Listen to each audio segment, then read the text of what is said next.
Ladies and gentlemen, let me begin with a simple observation. If you spend any time studying the men and women who consistently rise to the top of their fields, the great performers in business, sports, the arts, academics, you will notice something interesting. It is not passion alone that carries them. It is not inspiration alone. Those are wonderful, but they are short-term visitors. They come and go. What moves the needle, what builds excellence brick by brick, is something quieter, less glamorous, and far more reliable. It is discipline. Now, motivation is like the wind at your back. It feels good when it blows. But discipline is the sail you raise, whether the wind blows or not. One is a mood, the other is a decision. And decisions repeated, reinforced, renewed are what shape your life.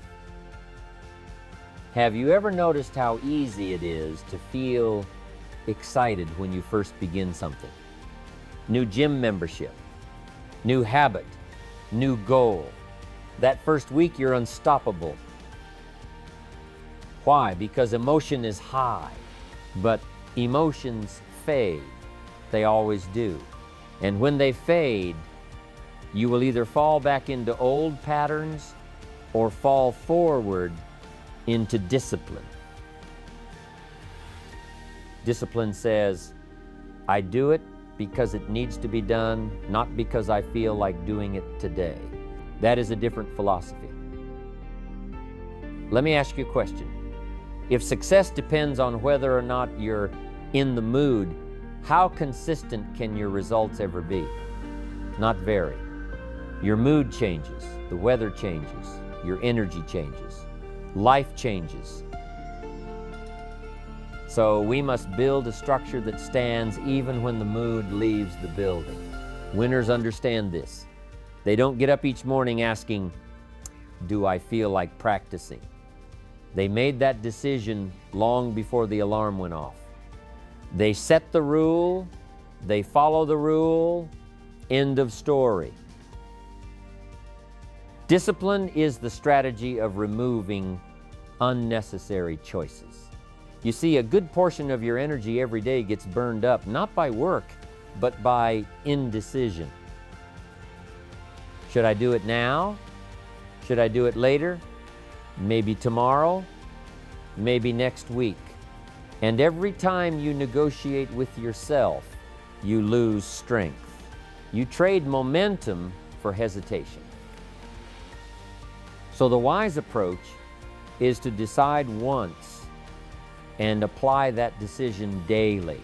You schedule a workout, you prepare the meals, you commit to reading an hour, you set aside time for family, you prioritize your craft, and then you let the schedule govern the day, not your feelings. Let me share something that may sound simple, but it is powerful. Discipline thrives on preparation. Preparation removes friction. When your environment makes the right choice easy, you do not need heroic willpower every morning. Lay out the workout clothes the night before. Plan the week instead of improvising it. Put reminders where your future self cannot ignore them. Surround yourself with tools that support the person you intend to become. That is not luck. That is design. Now, some people say, I just need more motivation. No, you need better habits. If you only act when you feel like acting, your progress will always be inconsistent. But when you act because the action aligns with who you have decided to be, your progress becomes predictable. Discipline, at its heart, is identity in motion. When you say, I am the kind of person who keeps promises, especially to myself, everything else lines up behind that statement. Your choices begin to reflect your character rather than your convenience. And here is something else. Discipline is not loud. It does not shout. It does not demand attention. It whispers quietly every day, do the work. And those whispers, repeated thousands of times, become your results. Think of a farmer. He does not plant one seed and check the field every 10 minutes demanding a harvest. He follows a rhythm. He tills, he plants, he waters, he waits. He trusts the process. He honors the season. And eventually, inevitably, the harvest arrives. Life works the same way. You practice daily discipline not because the result shows up tomorrow, often it will not, but because you understand that small, consistent effort compounds over time. 5 pages a day turns into books written. 20 minutes of study becomes expertise. 1 hour at the gym becomes strength and confidence. A daily call to a client becomes a thriving business. A few moments of gratitude shapes a brighter attitude. Discipline is the interest your future self earns from the deposits you make today.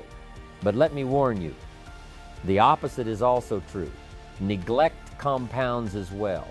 Skipping 1 day is easy. Skipping 2 feels harmless. But soon a pattern forms, and the pattern writes your story. So the key is not perfection. The key is returning to the path quickly.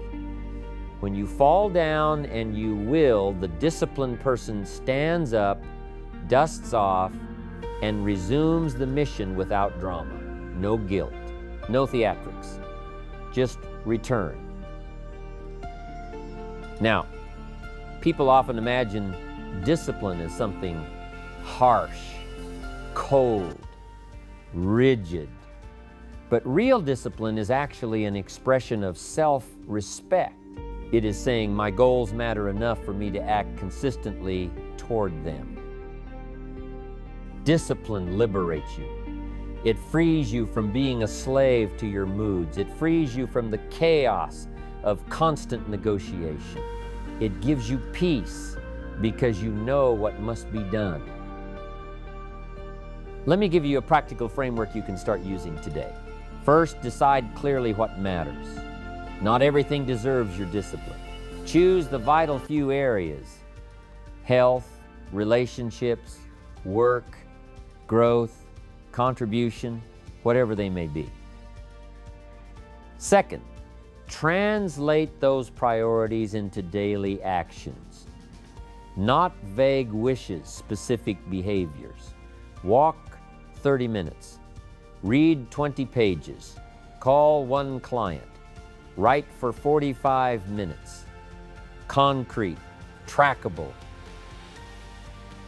Third, shape your environment so the right action is the easy action. Prepare the tools. Remove the distractions. Build reminders.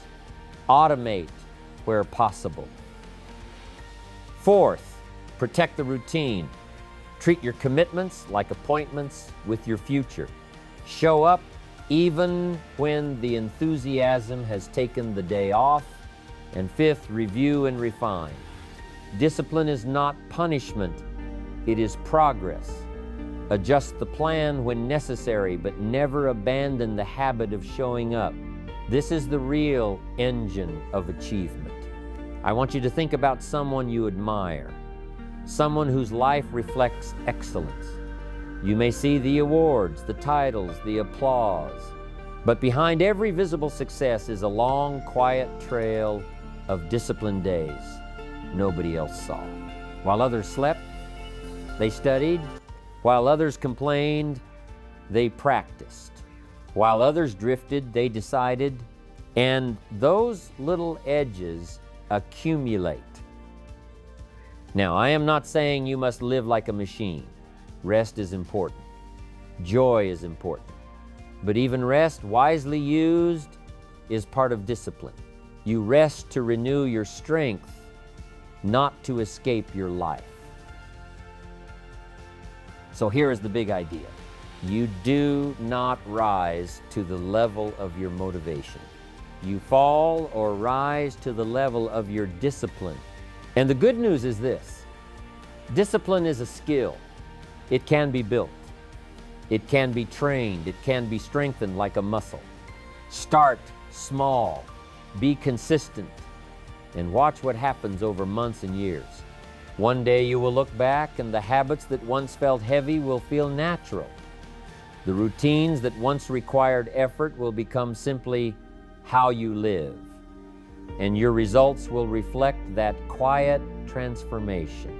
Let me close with this thought. Every day, life places in front of you a simple question. Will you act according to your feelings or according to your commitments? One path offers comfort now and regret later. The other offers effort now and reward later. Choose wisely, because the future belongs to the disciplined. Thank you.